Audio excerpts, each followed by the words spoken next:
Come and fight Vladimir. Come and have a tear up. Don't worry about your jab. Don't worry about grabbing me. Come out, hold your feet, and swing them hands, and let's go to war.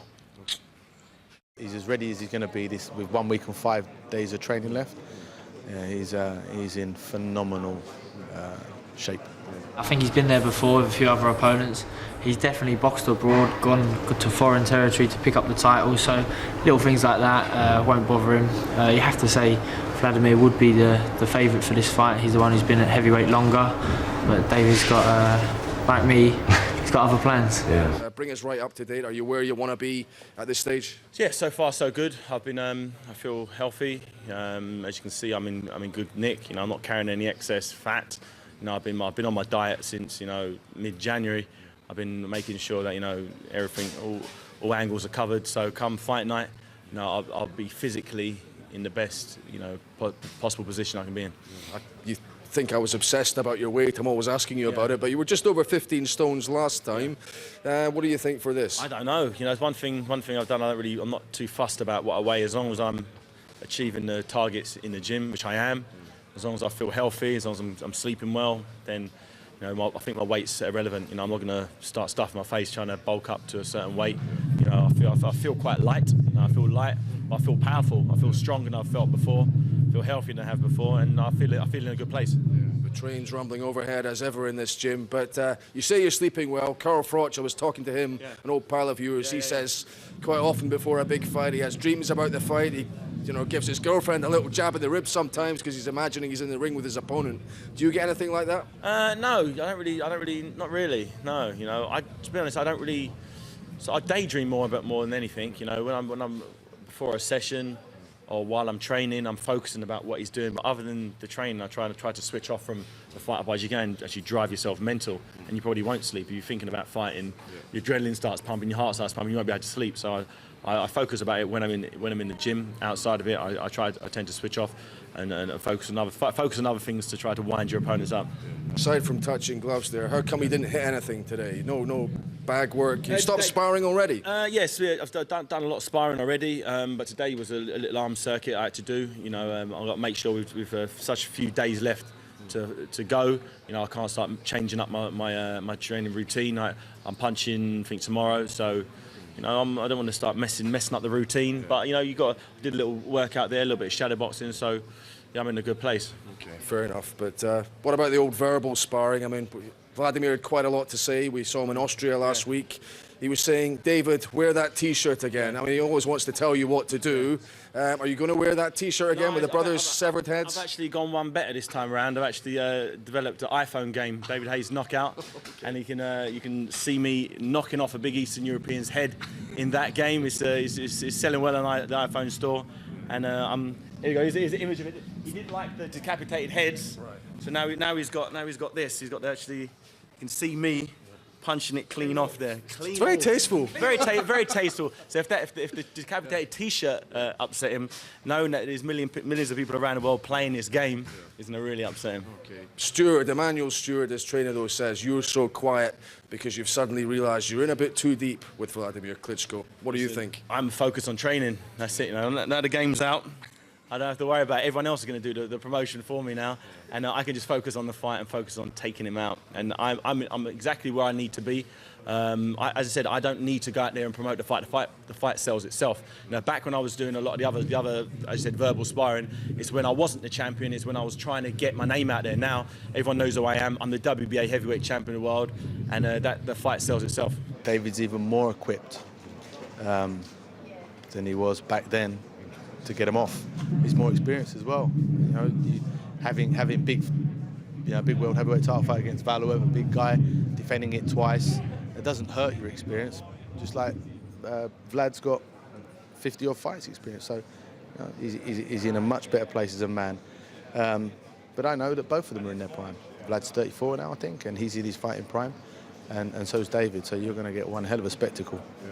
35, I think Vlad, he's just turned 35 years of age. But I was talking to Emmanuel Stewart out in Austria last week, and he was very complimentary about yourself. He was complimentary about David. He says David Haye's got moves like Sugar Ray Leonard with the explosiveness of Mike Tyson. He was almost more complimentary about David than he was about his own fighter. He gets quite impatient with Vladimir Klitschko.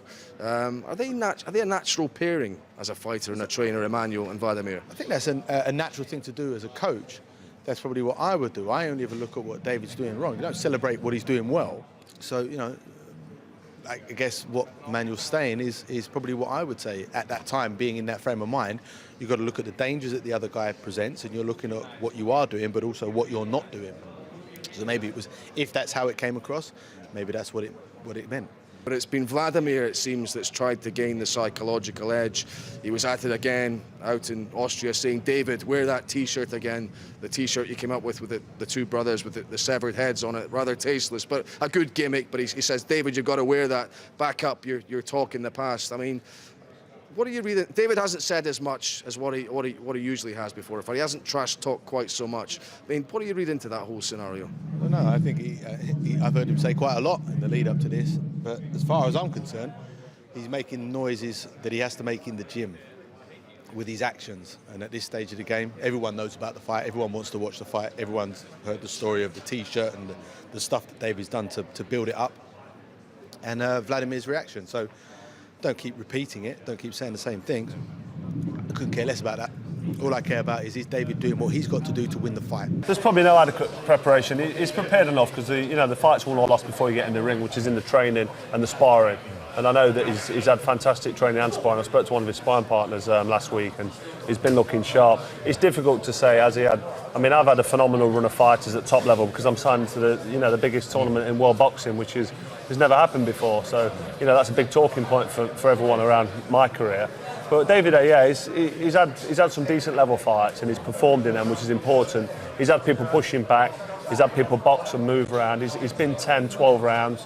He knocks most of them out, Haye, just because he punches phenomenally. But he's had the rounds, he's had the ring craft, and he's had the experience. I mean, you could do with a few more top-level fights, a bit more, harder fights and more competitive. But, he's had them. I mean, I know he flattened Harrison in 2 rounds, and not many punches were exchanged, but the Ruiz fight was good. He had a couple of sticky moments against Barrett because he wanted to, David did. He wanted to have a fight. So, no, I think he's well prepared, and He's had almost a 4-month training camp, I think, for this. He was in Miami for a while and he's back over here. So he'll be happy with the preparation, the way it's gone. He'll be confident going in, and he should be. He's a phenomenal fighter.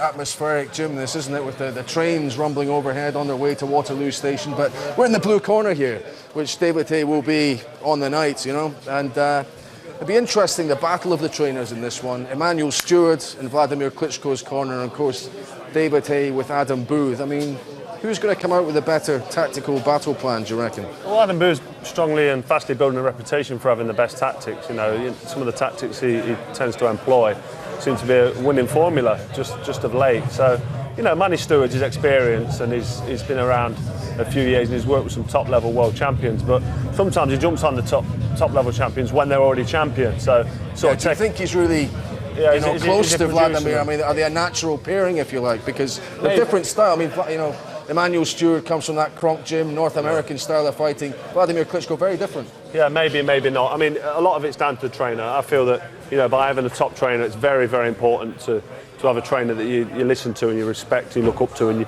you get the tactics correct. But ultimately, it's down to the fighter on the night. It's 12 3-minute rounds, and for every second of every round, you've got to concentrate, work on your game plan. But it's ultimately, it's down to your own reaction and your natural ability coming out in the ring. It's down to the trainer to bring your ability and your fitness out of him. So Manny Stewart, Adam Booth, no disrespect to any trainer. I think I've got the best trainer in the business, Robert McCracken, but I'm going to say that.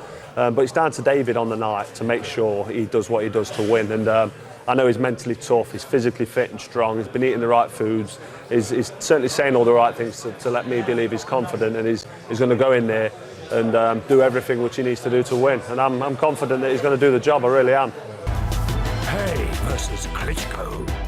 July 2nd, Sky Sports HD box office. To order, Sky customers go to sky.com/order box office or phone this number